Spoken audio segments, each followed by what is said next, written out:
Thank you. Thank you for coming, ladies and gentlemen. Welcome to the Foreign Correspondents Club of Thailand. We've got a distinguished guest. All journalists are distinguished guests in this club, but author of a very, very nice looking book, which I actually bought a few months ago. It looks fantastic. Folks, I just want to do a reminder of a couple of events that we've got coming up just before Michele starts her talk.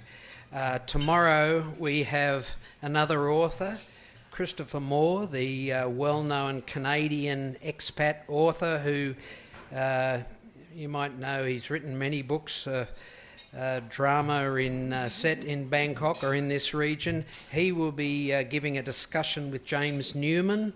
They're just talking about their non-fiction book, Rooms. That's at 7 o'clock tomorrow night. Next Monday, we have a press conference.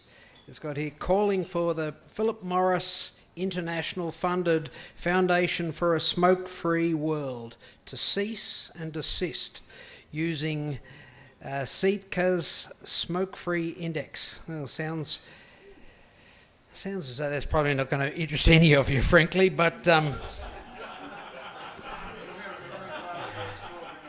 you never know. You never know. We have to get rid of those puffers, eh? There was a distinct lack of resonance there. Next Monday night, we have a documentary, 7 o'clock. It's called A Life in Stills. It's about, this has been put on by the Israeli Embassy and the Goethe Institute. It's about the discovery of a cache of old photographs dealing with the formation of Israel. Okay. Now, Thursday next week, UNODC is going to have some high-profile guests, a senator, former Thai Deputy Prime Minister, the Australian Ambassador, the US Chargé d'Affaires. They'll be talking about organised crime. Sexy stuff. It's probably a lot to do with the drugs out of the Golden Triangle. Okay, we've got another photo exhibition coming up. A little bit overdue. This one's only been up about 6 months, but the other event to tell you about, the last one, is July 24. We've got a top Indonesian journalist, author and analyst, Andreas Harsono. He's got a new book, Race, Islam and Power, Ethnic and Religious Violence in Post-Suharto Indonesia. So he will be here. He's a good writer, and they say it's quite a good book. So anyway, to tonight's event, Michele, and thanks for your patience. Michele is an old Thai hand, I suppose, an old FCC hand. She's made a bit of a name for herself going into the north. This is a revised version of an earlier book? No, it just came out a year ago, so it's okay. No new additions so far. Okay, but this is about the Lisu, okay, but it's also about characteristics they share with other minorities in the highlands of this country and also adjacent countries. Actually, it'll probably also shine a bit of a spotlight on this serious issue of statelessness. But anyway, I'll leave it to Michele. She's got. Have you got graphics you're going to show with us? Yes, there? I have a. It's called a PowerPoint. Don't think I've ever heard that before. Okay. Thank you, Michele. Please take it away. Okay.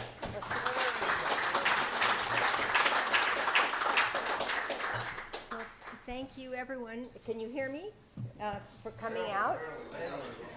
You louder? Can you hear me? Is this not working at all?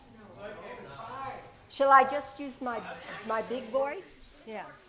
Okay. Thank you so much. Well, it's a pleasure to be back here at the FCCT, my old stomping ground. I used to do a lot of programs here, and I lived in Thailand in the 90s, and where I reported for Asia Week and also Far Eastern Economic Review.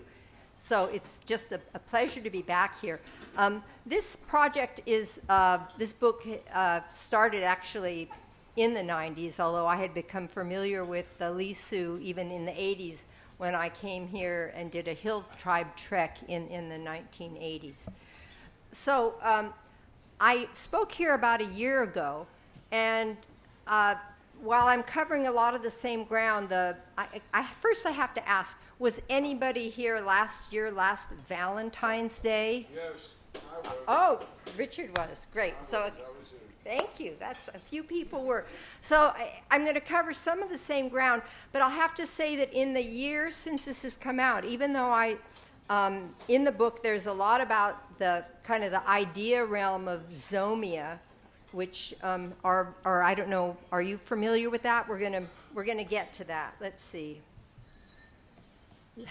Zomia is sort of it's an idea realm. When I wrote the first version of this book, Zomia didn't exist. So it's a neologism, a new word that wasn't really invented until sort of the end of the 90s and the beginning of the 2000s.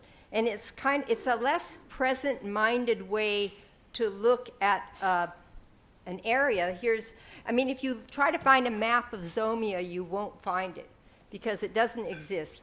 However, about 100,000 people, mainly minority people, live there, and it has all parts of Southeast Asia, and it's a landmass about the size of Europe. And these are people who have sort of they've opted out of the state-making projects as long as they could. Of course, now it is,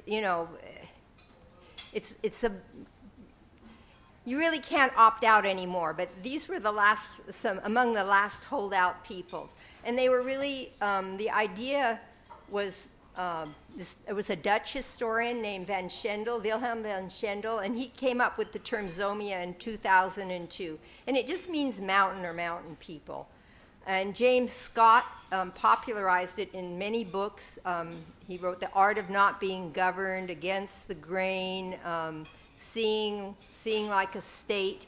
I don't know if anyone here is familiar with his work, but he has tried to really shake up the kind of the neat narrative of progress, as if we went from hunter-gatherers to, then man invented agriculture, and then we immediately became civilized.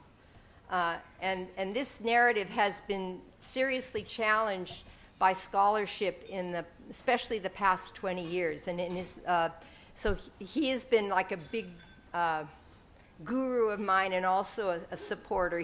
Although I had no connection with him, when I sent him my book, he kindly wrote me a very nice blurb.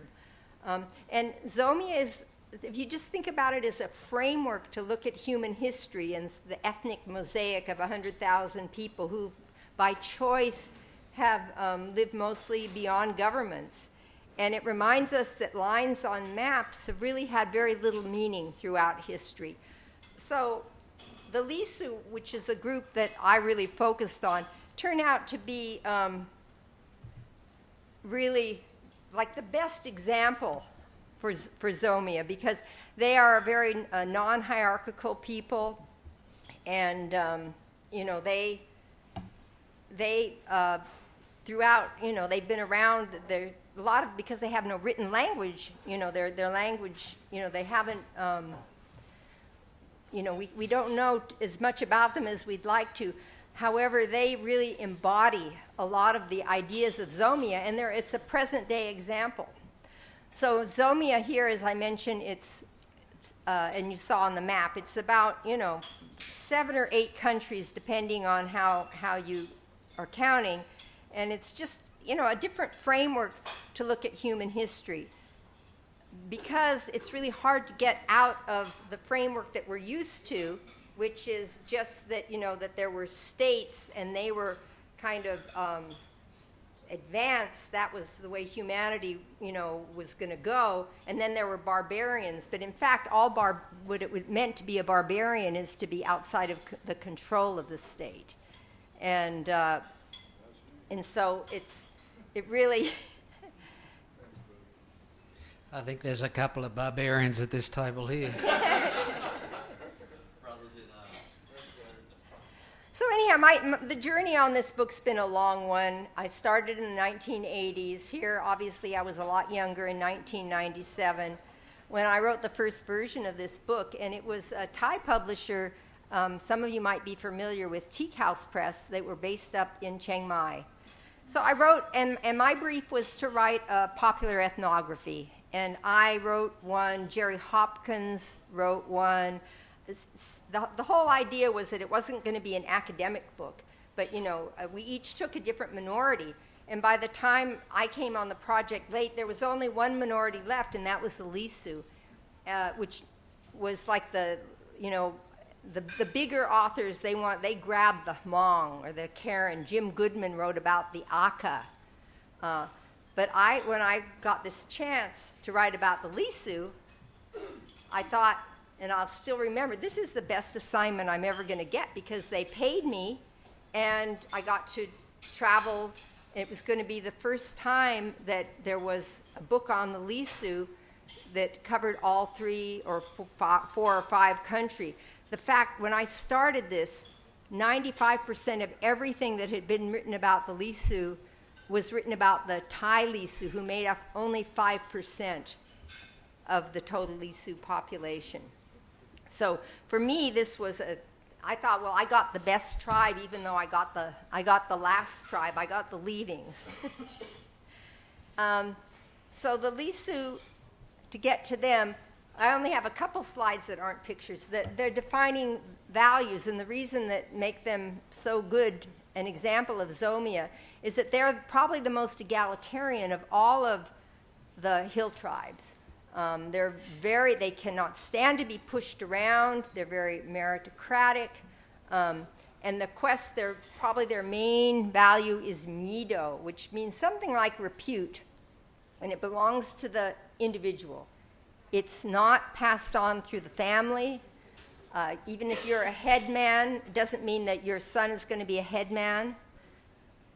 And the society is flat and therefore much easier to join than other groups. And whoever marries a Lisu tends to become a Lisu, even if they marry someone from a larger group. And what really interested me was the sexual equality. Not saying that the sexes are the same, they had different roles, but the metaphor for the sexes is chopsticks. So, and that's shared with some other egalitarian groups, such as the Lahu. And, they're extremely adaptable, and they've lived in all different countries, starting in we don't know where they actually came from, but of the Lisu, what we know of their history is that they're mainly in China, and they migrated down through Myanmar and into Thailand. So actually about 700,000 live in China today. Perhaps 400,000 or 500,000 live in Myanmar, and only 50,000 live in Thailand. And yet when I started this project, the only thing that I could find in the English language, 95% of it was written about Thai Lisu. And that's because during this period when anthropology was sort of... Oh, wait. Can you hear me? Yeah. Oh. Okay. You want to start from the beginning? Well, listen, if you can hear me, please raise your hand because... Yeah, okay. Well, when I was young, anthropology was really on the rise. It was hot. Everybody cared about anthropology. And so when all of these people were going off to get their PhDs, where did they come? They came to Thailand because Thailand was free, it was open, they could come and do their dissertations, whereas China was still closed. Burma, as it was then called, was closed. and so everybody came to Thailand who was interested in getting their PhD. And so there's a lot about Thai Lisu, but very little about, all other Lisu. So that was my challenge, was to actually do a more global look. And as I did, I really found that between the first book, so I wrote the first book in the 90s. Teak House went out of business. I moved back to America. But I could, and kind of got into more writing history. I'm now considered at home, I'm a historian. However, I couldn't shake the Lisu because of all of the work I'd done with them. And they just kept with me. So eventually although it had been a work for hire project, I got the copyright back. I found a new publisher, and I had to update the work. So I came back to Southeast Asia in 2014 because I just thought I can't just do it from books. But what I encountered was the change was so, it was so shocking and so different in every country. At first I thought there's no way to bridge this gap.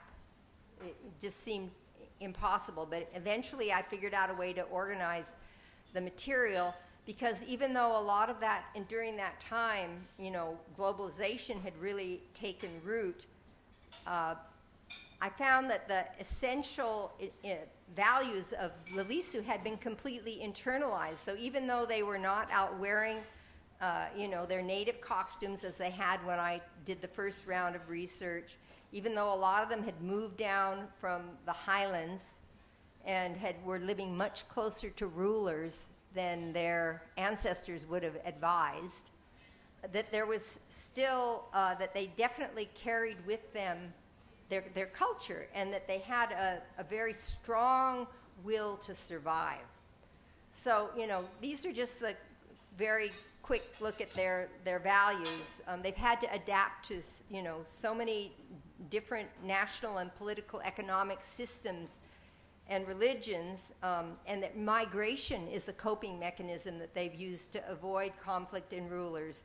And there's a certain fearlessness in this group, which I really came to admire. One of their famous sayings is "Shuma Da," which means we cannot die, or we might say, never say die. So these were the defining values that I found were still very much extant, even though so much of the outward had changed. As far as sexual equality, one of the things, and the Lisu sense that they were very important and wanted their story to be told, was that the women, Lisu women, really were not so into child rearing as a lot of other groups, including as in the West. They just found babysitting boring. And they would prefer to even work in these awful, really, they preferred to work than to babysitting. And I found that extremely interesting. They love children, and they have a lot of them, but they don't have a real strong child rearing culture. I mean, mainly work hard and know about shame. Those were the values that were important to learn within your family. And another contrast that I found so interesting is that if things went wrong with children, as they so often do, some of us know this from experience, that the father tends to be responsible, whereas our Western view is usually blame the mother, or it's the woman's fault. Seems to be a lot more prevalent. But the Lisu so there was a different cultural, a whole feeling that I really found it was so instructive. So Lisu children tend traditionally to raise each other. There's a little girl with another little girl on her back. As soon as they're old enough to pick up another kid, they start picking them up and raising them.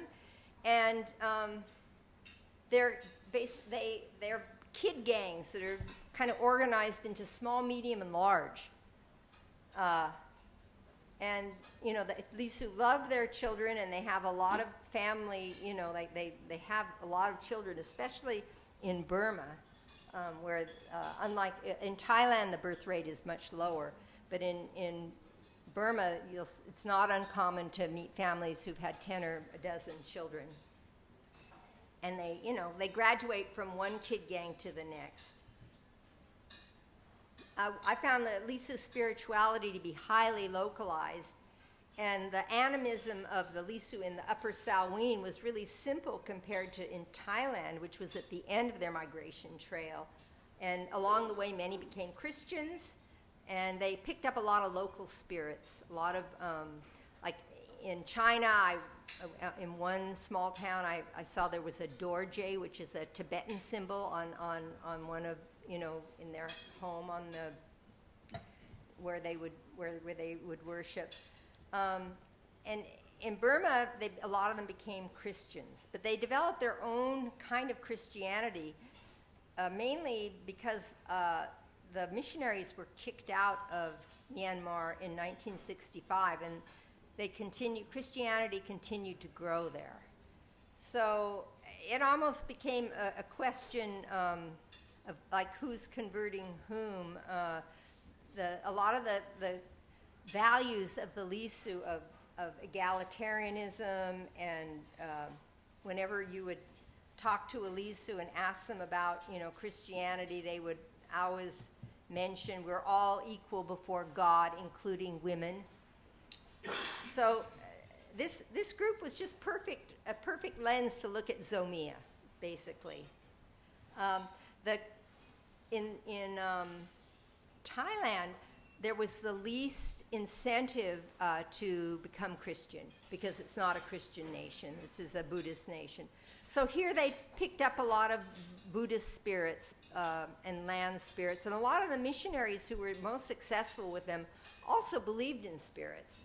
They were kind of evangelical Christians who we would, might have been into snake charming and, other forms of spirit worship. So I always thought it was not that clear whether the Lisu had converted the missionaries or the other way around. Let's see. So I had some wonderful mentors in academic anthropologists.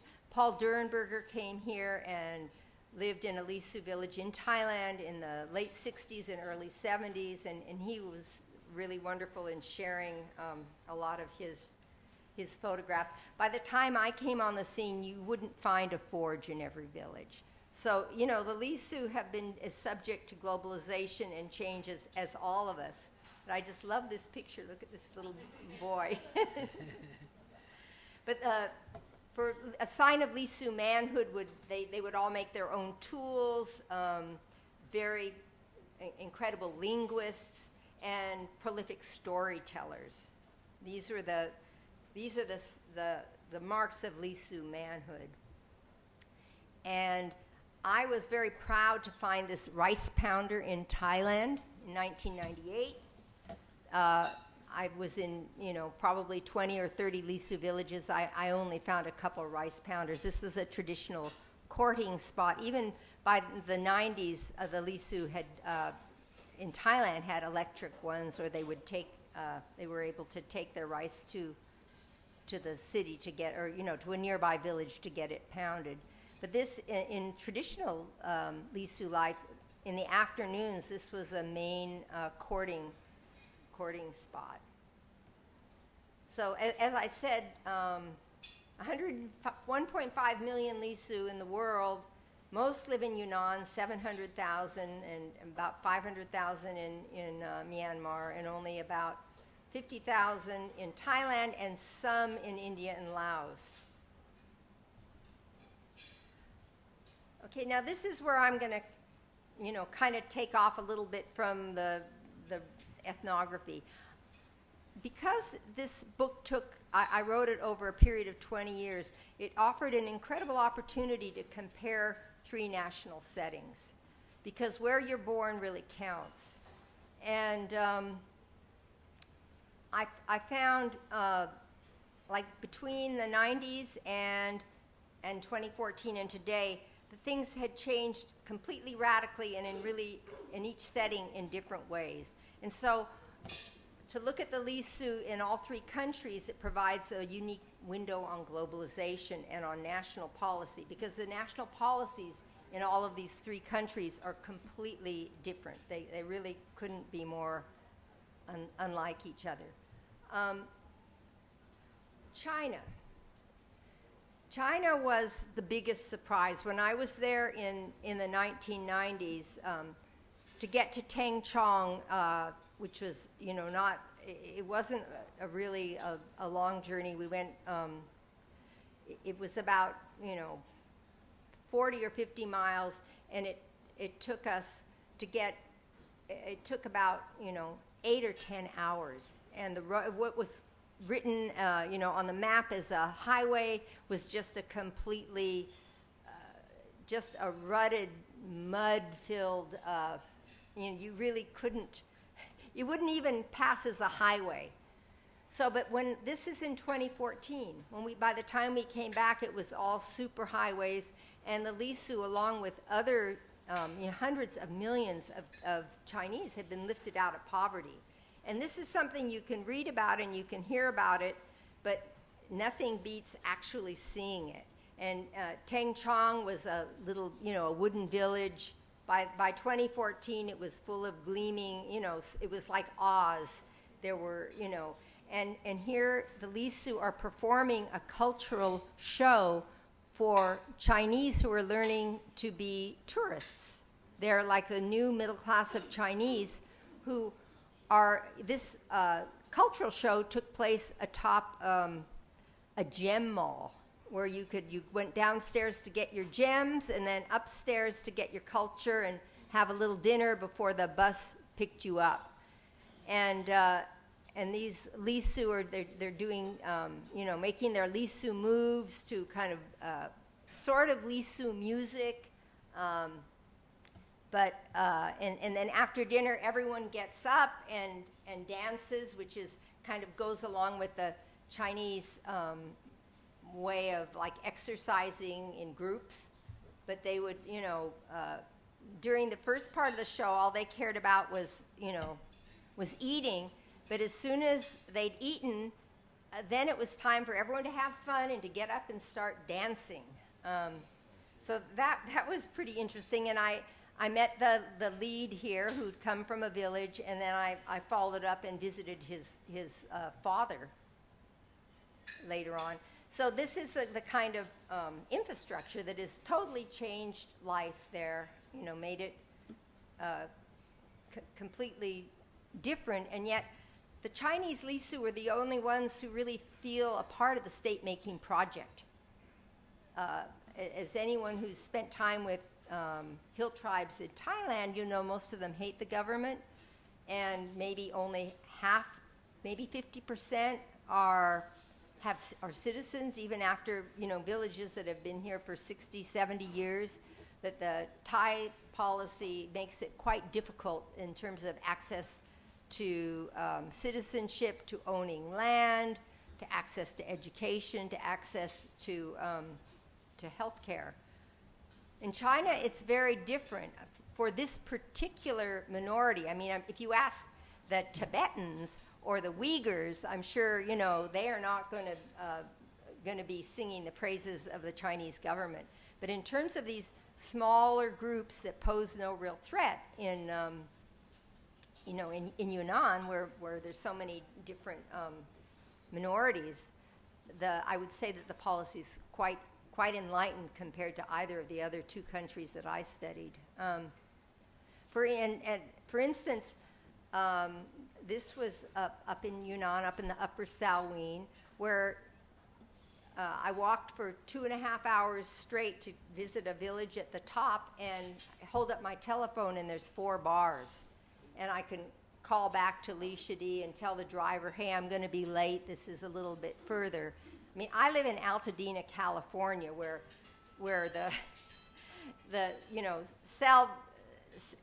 the cell phones don't work as well as they do in these really remote parts of China. So it's really hard to underestimate the impact that this kind of modernization has. This is where I was up in this guy's village. I met him in Lisu in a little market, and he was a dashipa, which is a medicine man. All of the dashipas that I met, or shamans in China, were all very old. They're not really passing on they're not able to pass on their traditions, and they were all like remarkably sanguine, saying, "Oh, well, you can go to the doctor now, it's free, and the Western medicine's quite good." So here it seemed really heartbreaking to me that these traditions are being lost. But these guys, probably because of the Cultural Revolution, they did not have any of the kind of magical qualities that the shamans in Thailand would have. They don't go into trance. They don't, they don't soul travel. They're more just like a doctor. Like they have different formulas for different illnesses. So it's very different, like the whole approach to healing. And it could be because during China, during the Cultural Revolution, the four old superstition, old religion, that it could be that is why that they don't have the same traditions. But there's so much that's unknown. I mean, I consider my book just a start, and I'm hoping that other scholarship is going to be, stimulated by it. I also, in China, Lisu in China have a political representation. This, I met with they have an autonomous province, and here we're having a luncheon with the foreign minister, the Lisu foreign minister of the Nutiang prefecture. He didn't learn to speak Chinese until he was 14. And he was all about economic development, and now he's saying that he's sort of sorry about the loss of culture and the loss of language, but that they were so, working so hard to lift people out of poverty that was left behind, and that he's now trying to, in fact, I think this guy is now the prime minister of Nutiang. This was in 2014. His name was Minister Molito. So I really, this kind of political power doesn't really exist, especially in Thailand, among any of the minorities. In Burma, they're kind of halfway in between. I also met with Lisu drunks in Lisu. Jim Goodman, who some of you might know, I knew him as Aka Jim when I was there. He was saying, well, if you want to find non-Christians in China, you just go to the place where they're selling alcohol at, in any of the markets. So I went and I followed his instructions, and I was led into this den of iniquity. And what was so interesting to me was that even the Chinese Lisu drunks were patriotic. They really feel themselves a part of the state-making project, which is just so not so in Thailand.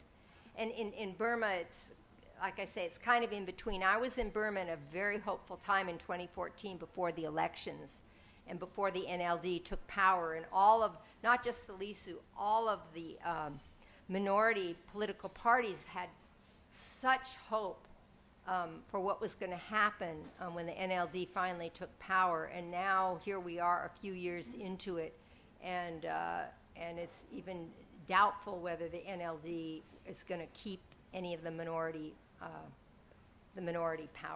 parties, because they've kind of let people down. This is just a prosperous Lisu woman driving a fancy new car in the Dansha region in Yunnan. This is the father of the guy who was doing the nightclub act. I followed up with him and went up to his village, and he was still practicing his traditional music, which was, we're so geared to thinking, oh, that, traditional is good, modern bad, but the Lisu are like everyone else in that they really want, they want all of the benefits of modernity. And so his child has gone off and is basically doing a Vegas act in Tengchong, and he's back in the provinces taking care of the guy's, his grandson. But he's teaching all of the kids there, all of the different musical instruments and dancing steps. This is a resettled Lisu village in Liku, which is like the center of Lisu land. The most remote villages have been resettled by the Chinese because they were in such precipitous areas that they didn't have even though the Chinese government has tries to deliver services, they were not able to deliver services in really far-flung places. For instance, this is a Chinese Lisu Ngupa, which is another word for shaman. And he was kind of typical in that he'd moved into this kind of ugly stone house, but he was very happy to do it. And when I asked him where he came from, he kept going like this, it was so steep there. And the Lisu have a kind of a touching habit. When you ask them how many children they've had, they always say, 9 children, 7 living, 10 children, 5 living. This guy had 10 children and had only 2 who were living because there was where he had been was so remote. So he and his wife were quite happy to move down.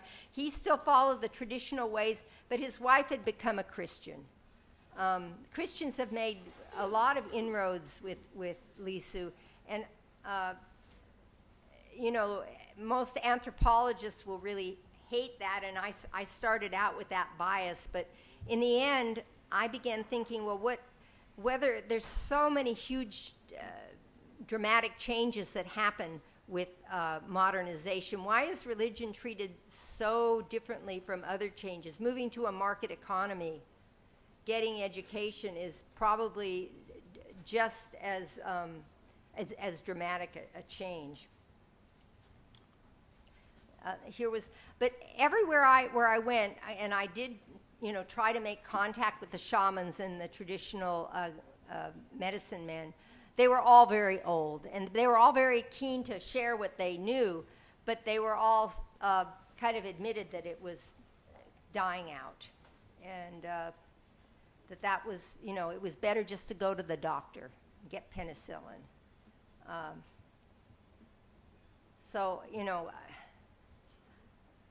I started out with a pretty strong judgmental feeling about that, but I will say that kind of, the more I studied the Lisu, the more I found that they seemed to be the same people with who'd internalized their values. I mean, whether they are going to exist 50 years from now, I can't say, but it wasn't as if they were not Lisu anymore. They were actually the same people, the same kind of skewed sense of humor, the same really strong egalitarian values, the same sexual equality.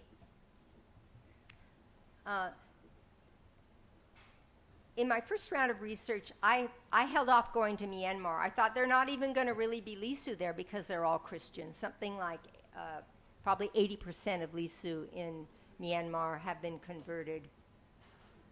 And it was probably the biggest surprise in all of my research was that they were the same people and that they really developed their own strand of Christianity, and they still told the same myths, the same stories, and they kind of, just like every religion that gets an overlay of another religion,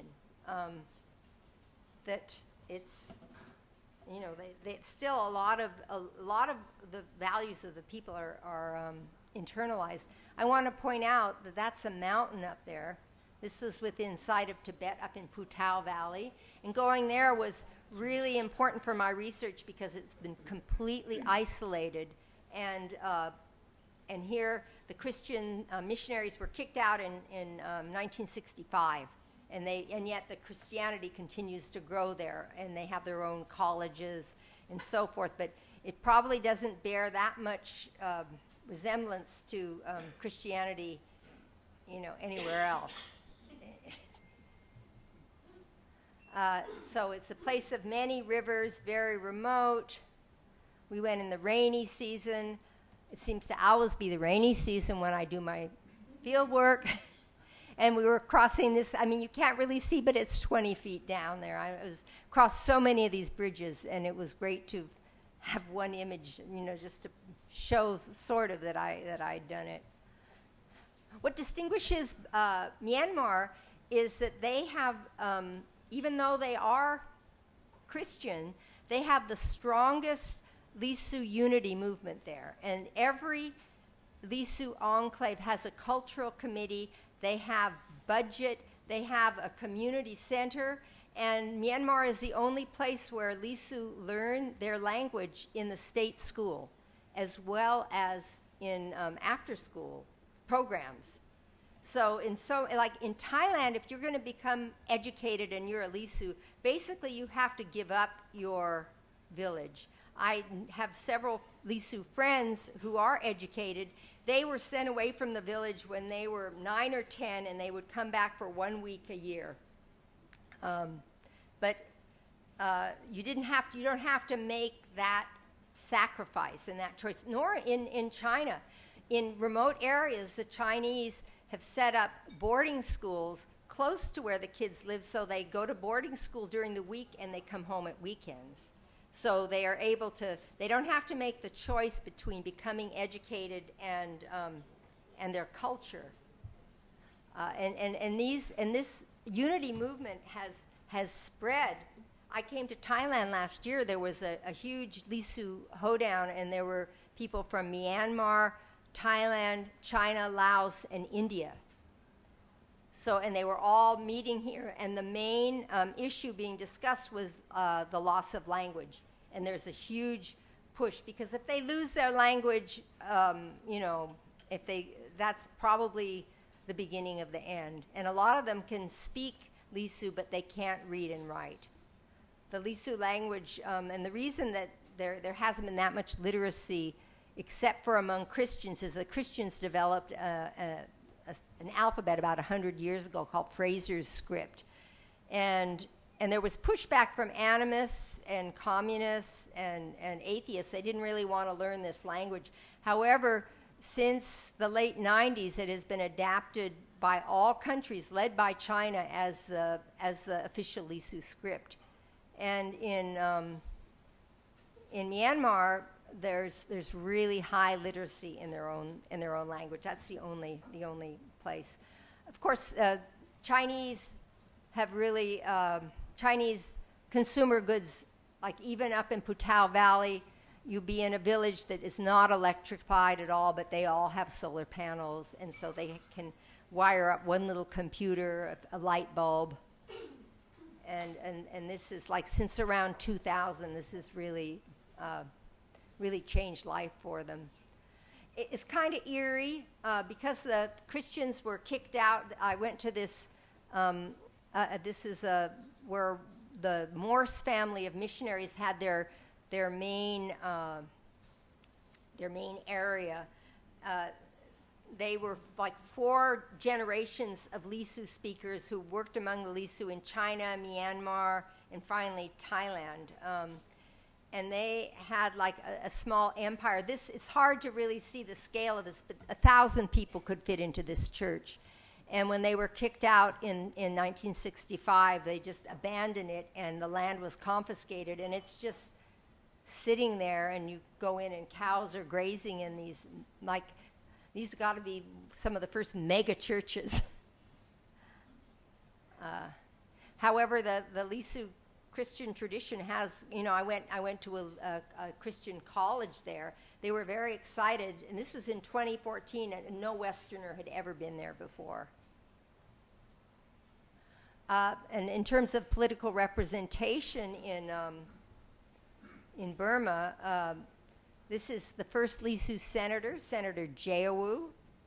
And it's kind of emblematic, although practically all Lisu Christians are evangelicals. Senator Jeawu is Catholic. In fact, he's a defrocked Catholic priest.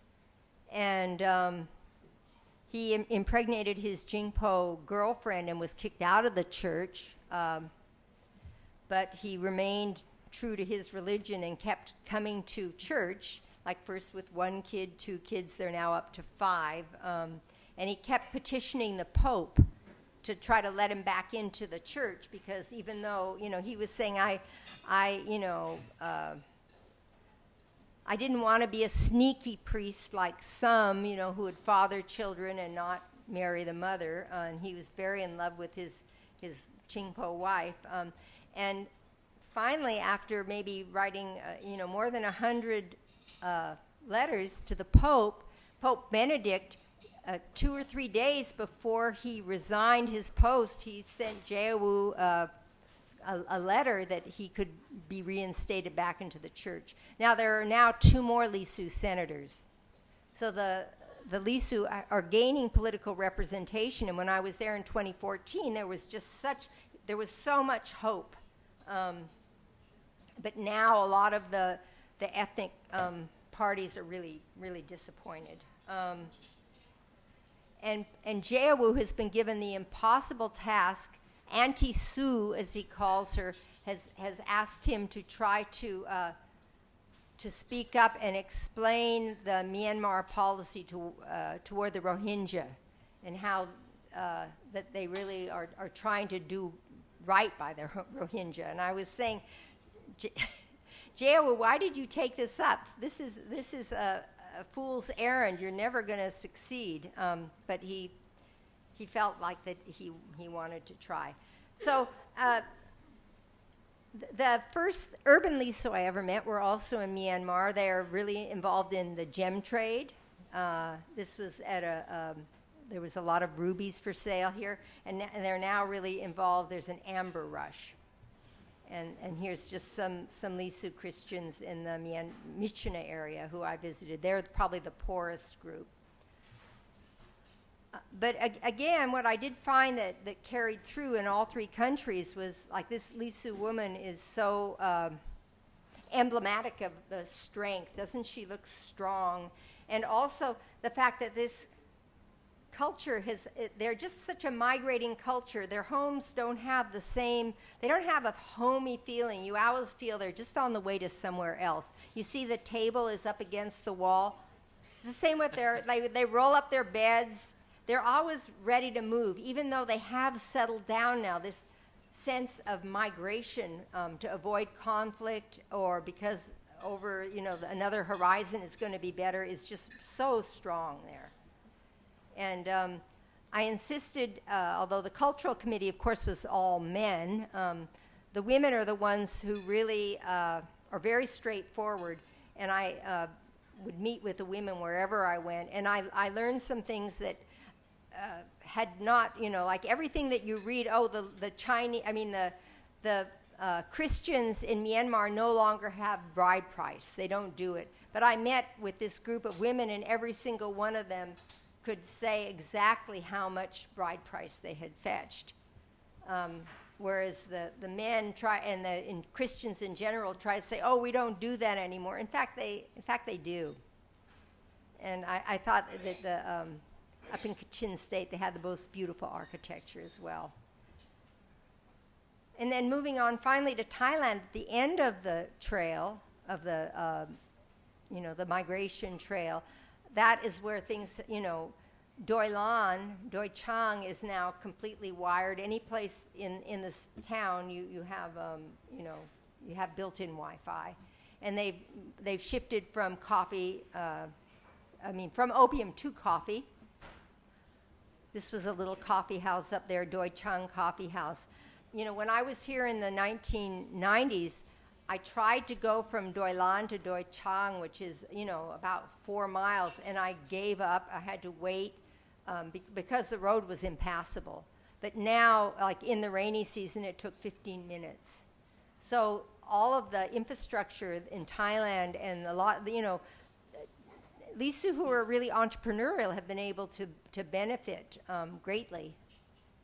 But most, and here's an example of a Lisu entrepreneur. She has an international company.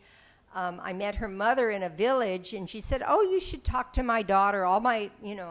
My daughter is a good businesswoman." And I called her, and she lived in Studio City. She lived in New York City. She and her husband have a they have an international company doing advertising. So in Thailand, which is a hierarchical state, I'd say the Lisu have become the most hierarchical. They're the most affected by the culture, so that you still have most Lisu are poor farmers, but you have ones here who are not, and who they're very entrepreneurial and very successful. However, most Lisu are still farmers. Many are poor, and they live short, hard lives, and they haven't, they still can't own land. Access to education is not very good here. But they still have their Thai kid gangs. And that's still, the culture is so internalized that some things don't change. So this is my final slide, and I hope we can have a little discussion after this. And especially since I, finished the book, a lot of people said, "Well, Michele, why did you write about the Lisu? Who cares about the Lisu? It's not going to be a topic that a lot of people care about." And well, I believe in knowledge for its own sake. But I can say that especially in the year since the book has come out, I have been contacted by many people involved in Zomia studies. I think it's really, these are present-day people who chose to remain ungoverned longer than most people. Although, they have now the hegemony of the state is pretty, complete. But they've still internalized those values. And as we have more and more authoritarian regimes around the world, the kind of political choices that the Lisu have made, I think they're important. And also the fact that they've always migrated. I mean, we have migration to avoid conflict, and now global warming is a huge issue. And here, we have a modern day example of the symbiotic relations between domesticated people, if you will, all of us who we are used to being subject to the state. We don't remember our migration pathways, but here's a culture that, within 1 or 2 generations have made that journey, and they can tell us about it. So I believe that there's a lot that we, to learn from them, and also, that they are living models that completely blow the stereotypes of barbarians being less complex or less anything. They really provide a window on our deeper human history. So, I mean, there's plenty of reasons to study the Lisu, and especially since we've had such scholarship in the last 20 years that has completely changed the narrative about how we got to be where we are. And I think that the Lisu are a real window on that. And I would be really happy to entertain questions about it. And thank you very much for listening.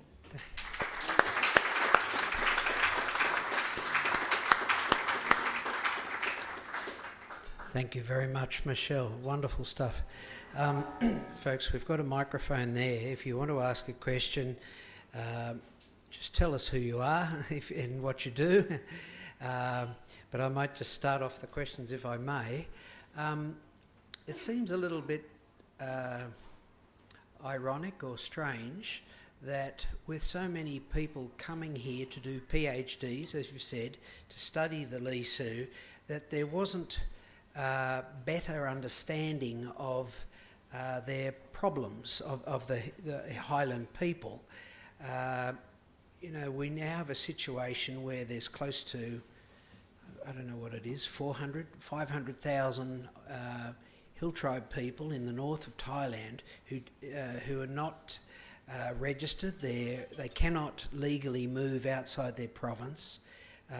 Access to education, bank accounts, land, as you say, is very hard.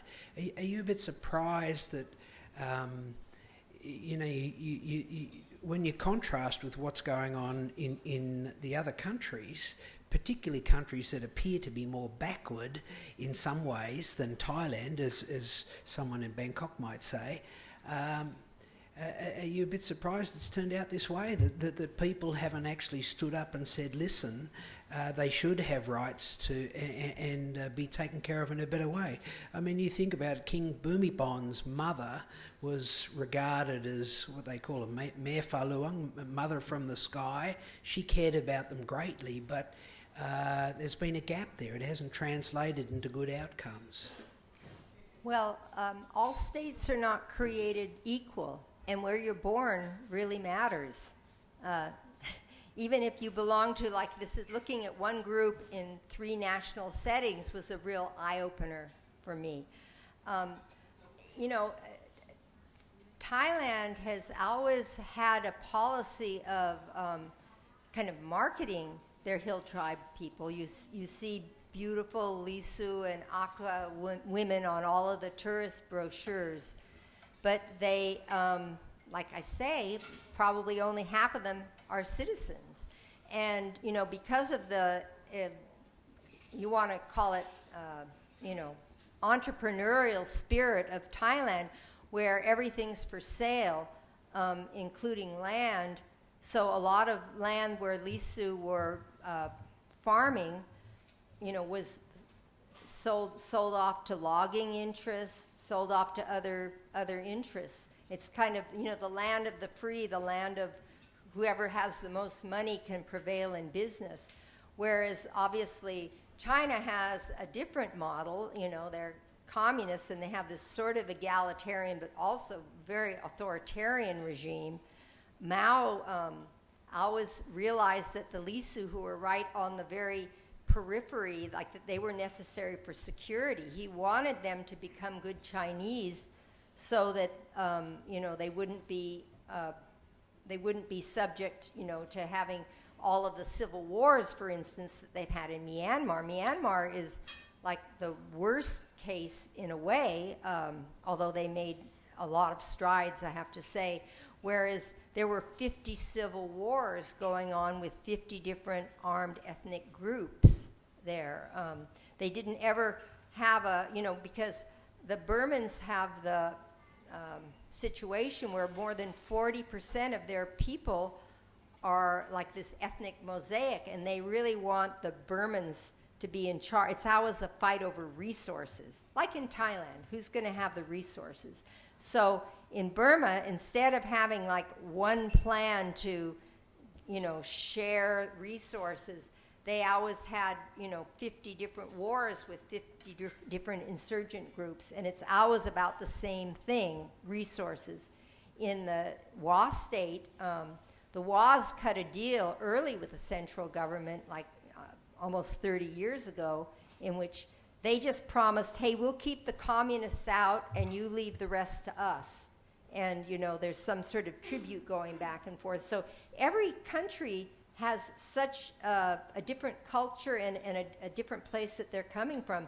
And even though Thailand has the greatest opportunities for the few, in the end, I kind of thought that the Lisu who never left home were kind of the best off, the ones in China, because at least they, had the access to health and education. And, there, of course, there isn't really freedom of religion there. If you want to do anything, if you want to rise there, you have to be an atheist.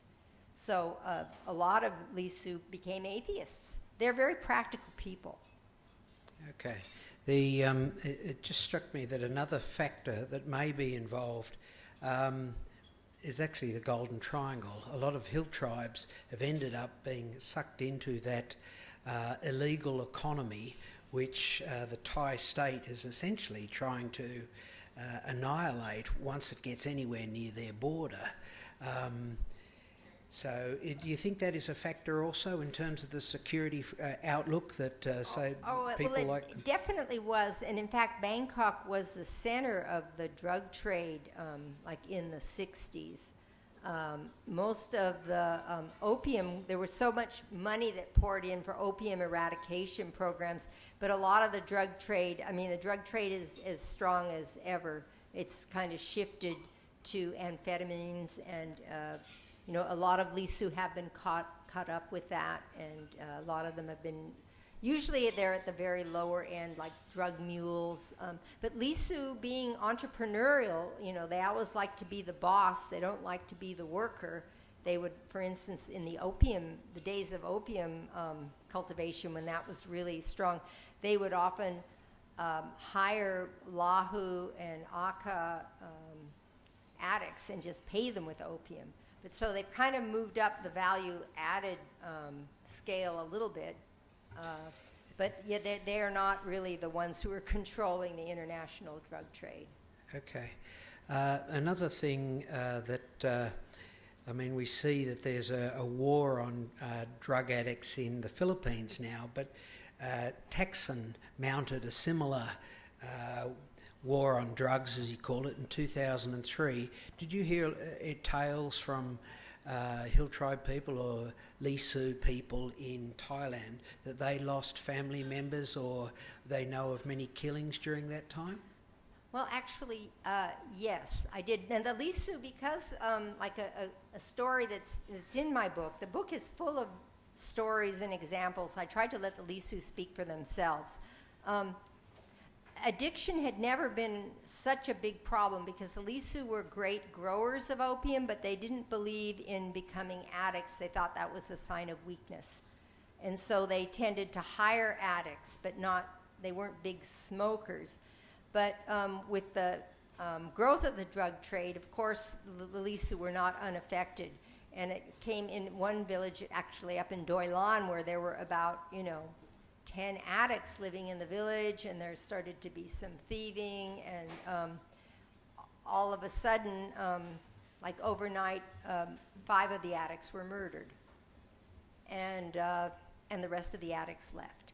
This is sort of like the Lisu form of justice. They just realized that for the sake of the village, this couldn't carry on. So, and then also, when I was doing my research in 2014, I found that, a lot of Lisu had been sucked into the drug trade, and their idea was, well, I'll only carry drugs till I can get a flat screen TV. I'll only, be a drug mule until I can, add on to my house. So, globalization affects all of us, even, especially now with the infrastructure connecting every place, that of course they are affected. Yes. And not in a positive way.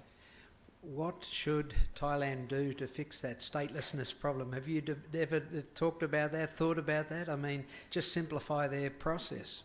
Well, it's so interesting that we think of statelessness as a tragedy, especially today because of the hegemony of the state. Everyone wants to be a citizen of this place or not. And here we have a group that chose statelessness. But statelessness is not really an option anymore.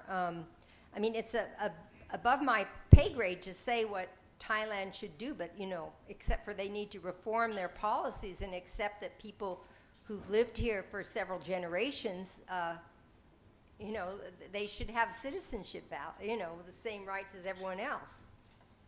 Okay. Well, look, we have a question. We have a question. Thank from you. The audience. Yes, thank you, Michele.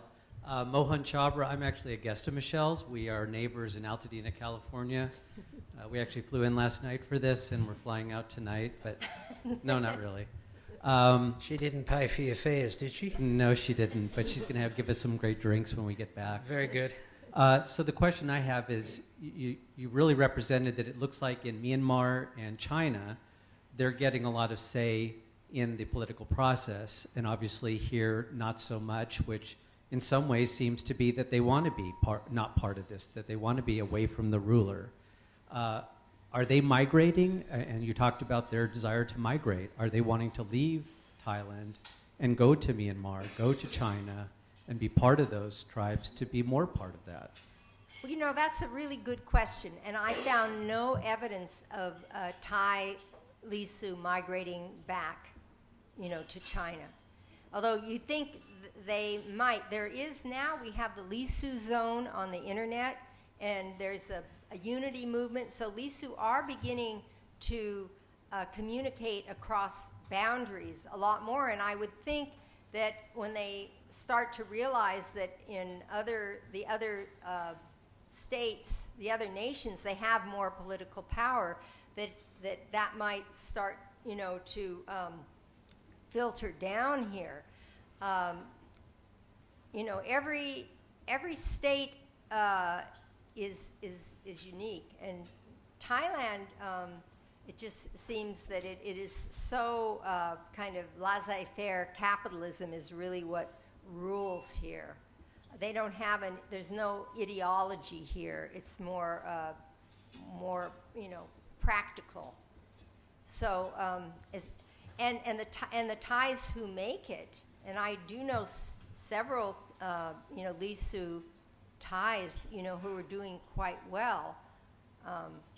And maybe in the future they might consider going to Burma, where at least they would be citizens, or going to China. But in 2014, I didn't see that. There was so much hope. The difference in Myanmar between 1997 and 2014, that was probably the place that had the most change, because they were, all of us, you know, because Burma had opened up so much, political parties were being allowed, the press had been freed. They were about to have this election in which the NLD won, but there's incredible disappointment among all of so many, and you don't have to look far to read about it in any of the Myanmar, because their press is still pretty free. You can read about the fact that, like in the Chin state and in you know, where the Lisu are, that a lot of former NLD supporters, that it's going to end up, see, they're kind of coming down to the plain and being the Burmans who will keep supporting Aung San Suu Kyi, but not so much at the peripheries. That's my opinion anyhow. I mean, there might be people here who follow this more carefully than I do. From a financial perspective, are they taxed like other Thai citizens? Do they? Oh, I don't think people anyway. don't pay taxes in Thailand so much. I mean, especially, you know, if you're not, you know, they're not rich enough to pay taxes, most of them. Do they have their own monetary system? Do they just kind of No, trade no. with everything? I mean, they have joined the monetary. I mean, it used to be that among Lisu, they would use money with outsiders, and they would do exchange within for other Lisu. Okay. But no, they're completely, by now they're into the monetary systems of the various states where they live. Thank you. Thank you. We've got another question there. Thank you. Hi. It's Ian Hollingworth. I'm the secretary of the local branch of Labour International.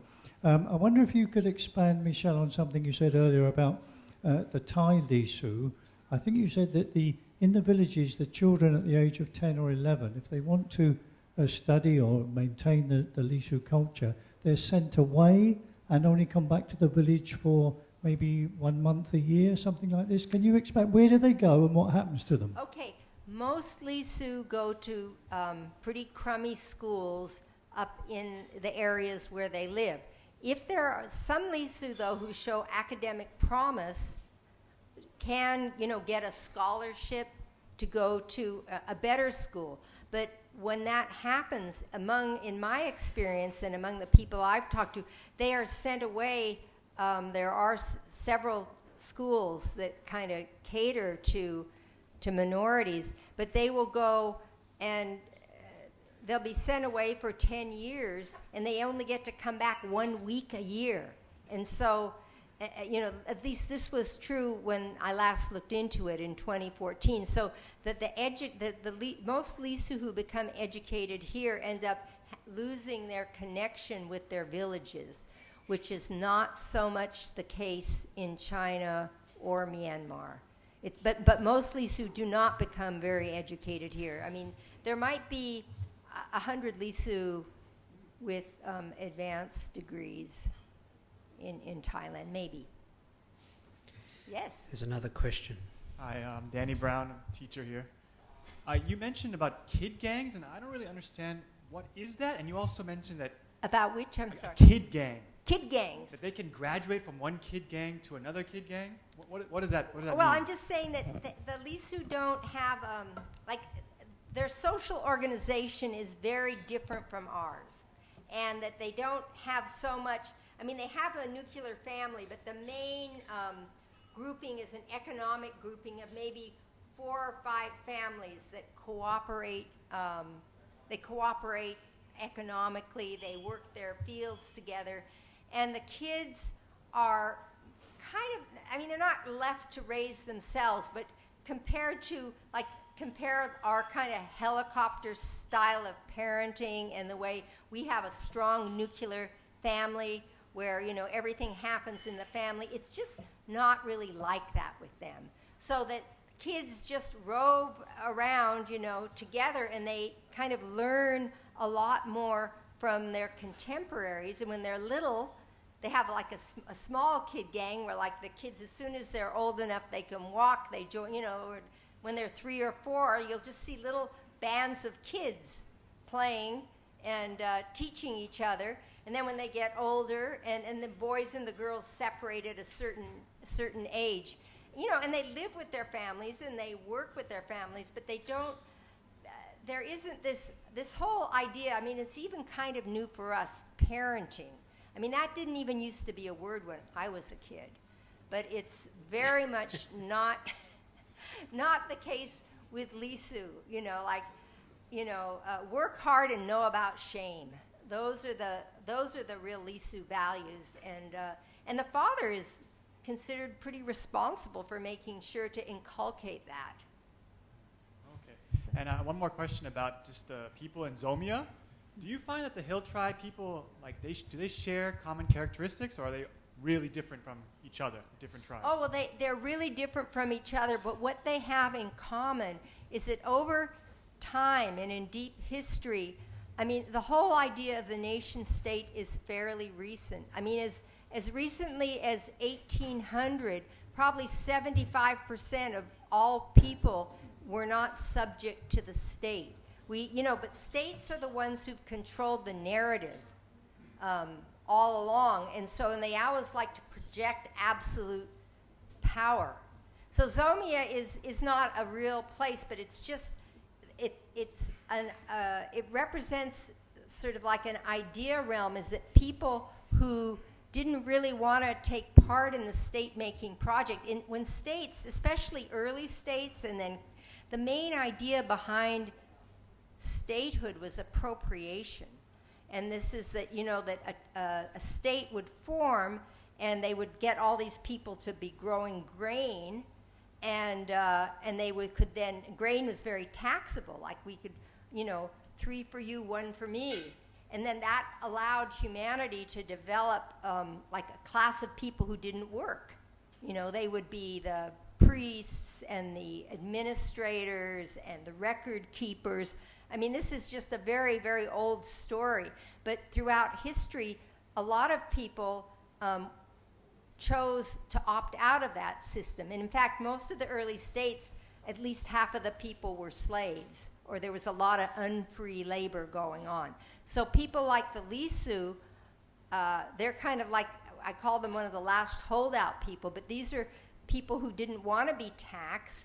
They didn't want to have their labor taken. And so it's just interesting, although of course now states have gained pretty much hegemony over most of the world, that that the Lisu are an example of some, some people who have, used to be the majority of us, and now it's just a few people who have remained, and even they are now subject to the state. I hope that helps. That's good. Thank you. I'm Kim Atkinson. I used to be with the UN here. I wanted to ask you, what is your research agenda for this particular subject for the Lisu or for Zomia recently and in the future? So what else might you be contributing to the research? And secondly, looking at the narrative, the Lisu narrative, would you say then that Zomia is also sort of on the way out in its existential form, that what's happened to the Lisu is happening to all of the people in this area of Zomia? So it's really a way to characterize what might have been a motivating spirit among people, but certainly not ground truth. You can't find it in existence anymore. Well, in terms of my research agenda, actually, I'm working on the Civil War in Los Angeles right now. I devoted many years to the Lisu, and I'm still interested in it. And I'm especially interested because, like the second part of your question about Zomia, I think that as we move forward, today, we all have political choices to make. And of course, I'm not questioning which system won out. It seems like the nation state is here to stay. However, I just think it's really good for us to look at the political choices that we all have. Like in terms of migration, to migrate or not migrate. We're having so many people now. Like you think, I'm myself. Both of my parents were immigrants. They, one side left Russia, one side left Ireland, moved to Wales. And migration is much of an issue, or even more of an issue today. So I think of it more as like an idea that can help us interrogate our present. It really is. It's more of a conceptual thing. But if you look around the world, it's getting more and more authoritarian. I don't think I'm breaking new ground when I say that.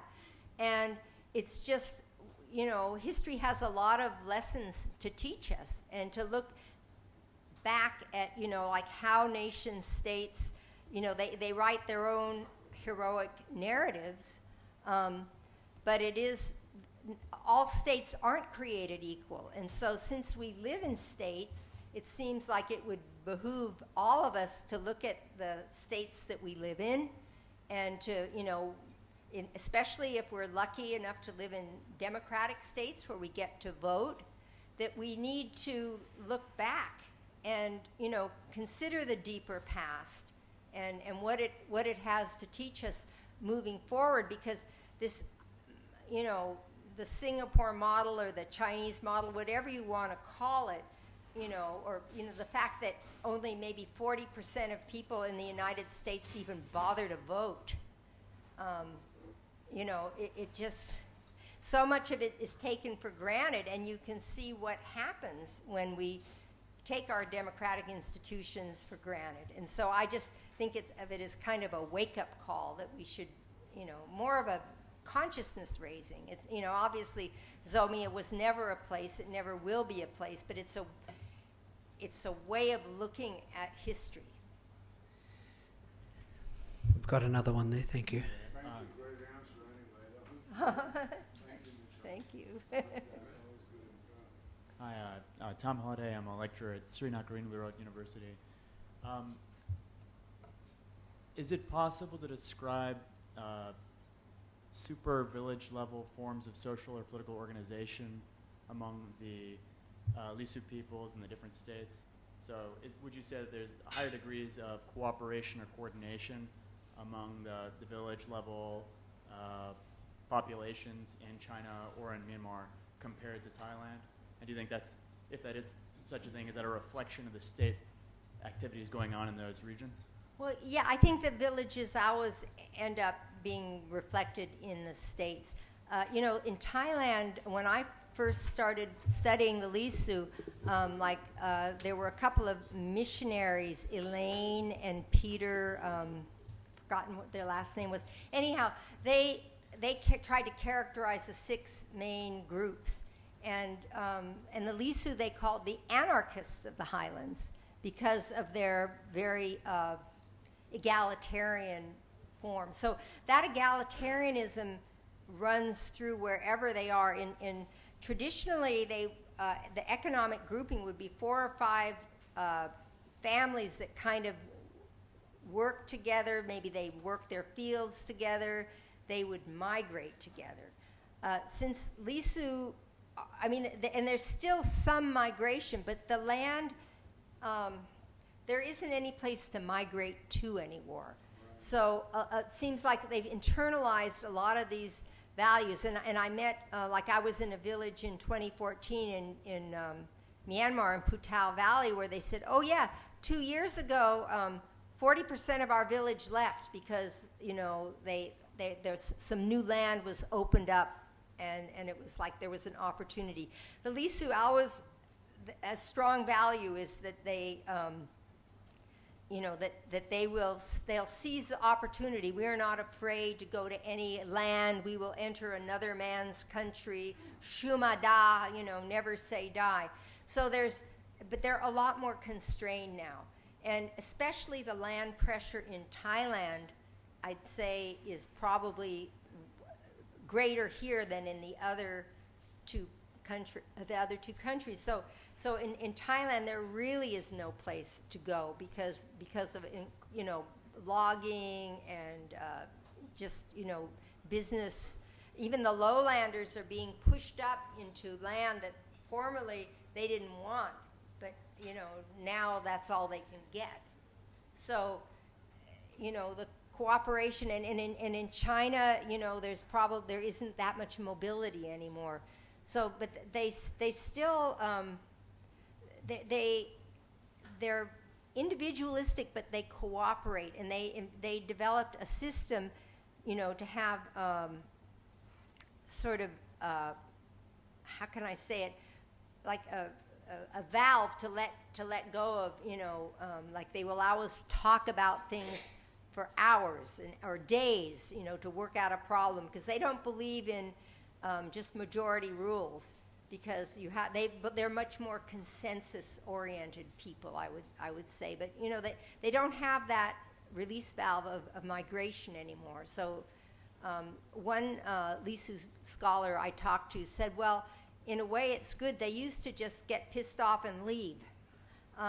And they can't really do that anymore. And so they're developing actually greater cooperation and problem-solving skills, just because of globalization and because there's no place to migrate. Michele, can I ask you about, just to tell us a little bit about your earlier life? You came here and you worked as a reporter, or can you tell me a little bit about also where you grew up and what brought you here, and just a little bit more about your life? Well, just very briefly. My life story is not the topic here tonight, but basically I was a writer in living in Los Angeles, and my husband and I had a house and we had a baby, and we thought, is that all there is? We want another adventure.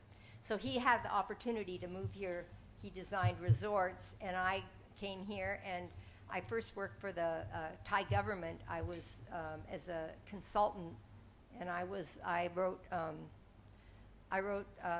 investment development speeches for 3 different prime ministers. The prime minister was always changing in the 90s. But the government PR I really got tired of it. So my bridge to get back to journalism was I had been a member of the FCCT. So this place is very important to my history. So I got involved on the program committee, And because of my great connections through the Board of Investment and all of the kind of business and government people, I was able to transition back into journalism. And so that's, that's how so the first 2 or 3 years I was more doing private sector stuff. In the last 4 or 5 years, I was a journalist mainly for Asia Week, but also for Far Eastern Economic Review. And I worked with Michael Vatikiotis, who some of you might know. He's a good friend, and he was the president of the club then. He was very busy, and so I worked on doing a lot of programs. And because I worked for the BOI, like if I called like the president of Honda or I called some minister to do a program, they used to always say yes. And so that was how I was able to get back into journalism. Okay, very good. Thank you. Have we got another question there? Good evening. Hi. I'm from northeast of India, and we have Lisu people in Arunachal Pradesh and part of Arunachal Pradesh and Assam actually. And now my thanks for what you did actually, the research actually, and can we do something like to collaborate every people from northeast India, from China, Lisu people from China, Myanmar, Thailand, to actually collaborate each other and can have a socio-economic progress or relationship? Well, actually, the first Lisu English dictionary was written by a Lisu who lives in India, and his name escapes me right now, but he's just published a dictionary, and so that is going to help. I mean, there is this new, one really good thing about the internet is that it's allowed Lisu all over to start to work together and communicate with each other. I know I was not, the Lisu, I go by a different term, but they're the exact same people, and I met several of them in the north of Chiang Mai last year. I think it was the beginning of March.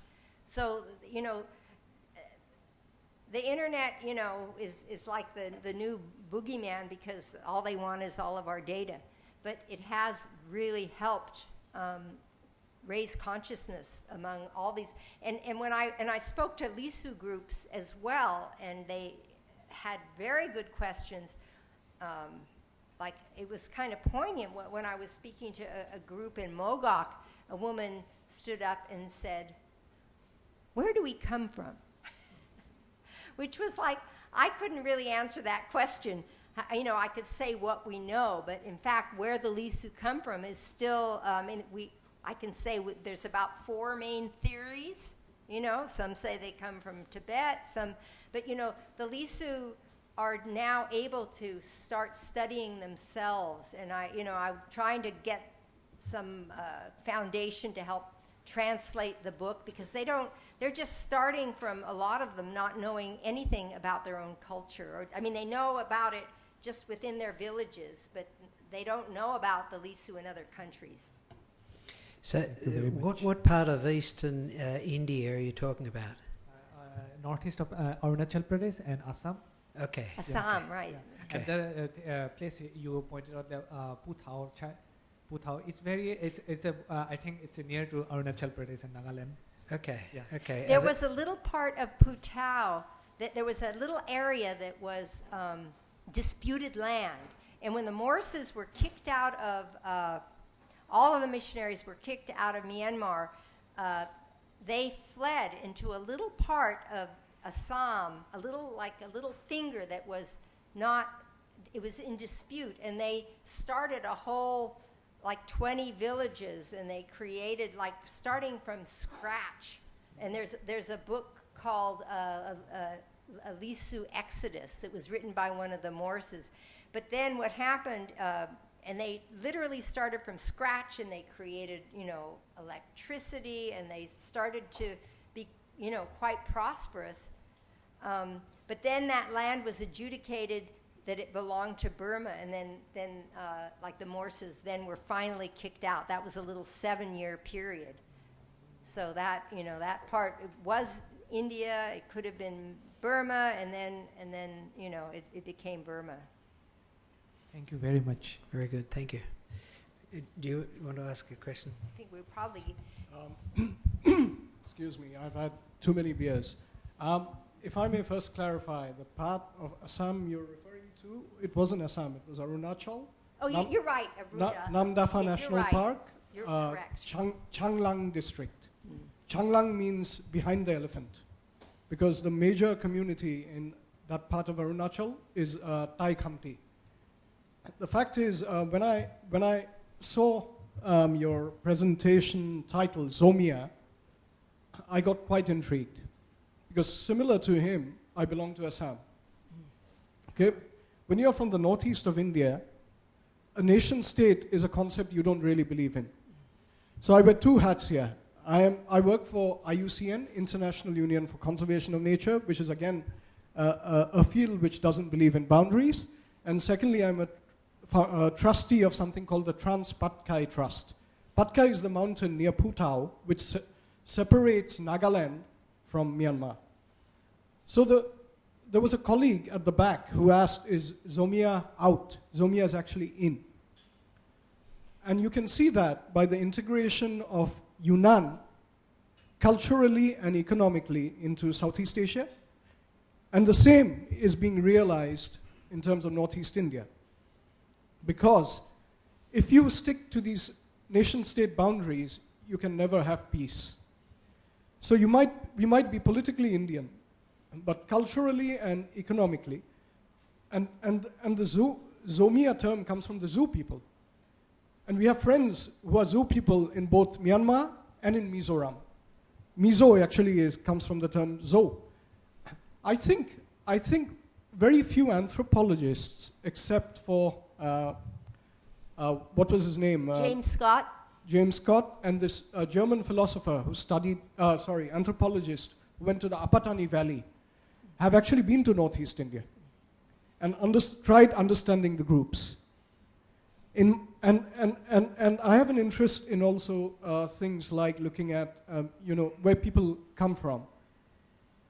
There are many theories, but the Lisu people are quite linked to the Izu people and the Lahu people as well.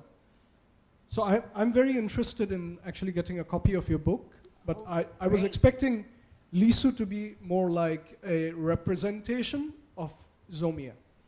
That's the way we feel. Thank you. Well, I think that the Lisu, just by their history and by their culture, that they end up being really good representatives of Zomia. But since Zomia is a concept that most people have never heard of, I think of the Lisu as like the gateway drug to Zomia, because they are a good example of the values and the fact that they live in 3 different countries, and the fact that lines on maps never meant that much to them. But if you ask, 99 people out of 100, have you heard of Zomia? So far, the answer is no, but I'm very encouraged by what you say, that Zomia is growing. I think consciousness of it as ideas are very powerful. And I'd say Zomia is a very powerful idea. And it's one that certainly has moved me and moved me as a scholar, and made me question so much of what I thought I knew. And to me, you don't find anything more powerful than that. That's something that makes you really challenge what you think you know about the world. There's one example that I'd like to provide. I have a friend who's an Aonaga from Northeast India. He's head of the Climate Change Center of Nagaland. He said that after a point, being when you look at SDG implementation, SDG 13, which is climate change, we are put into groups which have, it's not being, I wouldn't say it's being xenophobic or racist, but we are put into groups where we have very little to learn, except from some people, and that to the indigenous peoples of Nepal. Otherwise, we have more to learn, and we have more in common with people in the Mekong countries. So his plea was that start looking at breaking some of these silos. And that's where this Zomia concept is coming more and more. When you link it to sustainable development, when you link it to conservation of natural resources. You look at, in a way, preserving traditional languages or reviving languages, etc. I would agree. I think we're probably drawing to a close here. Well, just the thing I was taken by was you said Zomia. The word came from Zomia. It comes from. Well, it sort of means mountains or mountain people has been my understanding of the where it comes you from. gave a reference to it. The Zo people, or the people who are called the Chin people, or the Mizo. Okay, you said Zeus. Zo, Z-O or Zo. It depends on which. Yeah, if you look up Zomia, if you Google it, it will say that it means like of the mountains or mountain people. I mean, it's not, I think it's in several different languages, but it's more, trying to take an idea of all these different, like an ethnic mosaic of people. Thank you for your contribution. Ladies and gentlemen, we're probably going to wind it up now, if that's okay, if no one else has got a question. Can I just throw one last one, if I may, at you? About 10 years ago, I went to I learnt about an Australian who'd set up a place for hill tribe kids in the north. And I went up to have a look at it. And while I was there, a carload of, open-backed car arrived full of kids. And they said that they wanted their kids to be able to go to the school there. And this fellow, David Stevenson, Australian running this place at Mae Sue, 3 hours north of Chiang Mai, he said, look, we cannot take you. There were hardly any adults. He had 300 or 400 kids there, over 300 kids. And the thing that was amazing was he told the guy, no, take the kids and go. The chap just let all the kids go and drove off. Have you heard of this sort of, are they so desperate to get their kids educated? Have you heard of this sort of thing going on before? Well, it's kind of a new thing. The Lisu, I would say, are behind other groups like the Hmong, which really they took more to academic education. But lately, in the last, 10 years or so, the Lisu have started to really value academic education as a practical matter. And David Morse, who I interviewed, was saying the fact that that they have an oral tradition and that they didn't, learn to they didn't have a written language. They have incredible memories, and they actually like to take tests. And once the Lisu devoted themselves to education, they tend to do very, very well. And so that it doesn't, I hadn't heard that particular story, but it doesn't surprise me. Once the Lisu decide, okay, our kids are going to get education, they are kind of rule breakers. So they just would decide, okay, let's do this. Okay. Ladies and gentlemen, please put your hands together for our guest.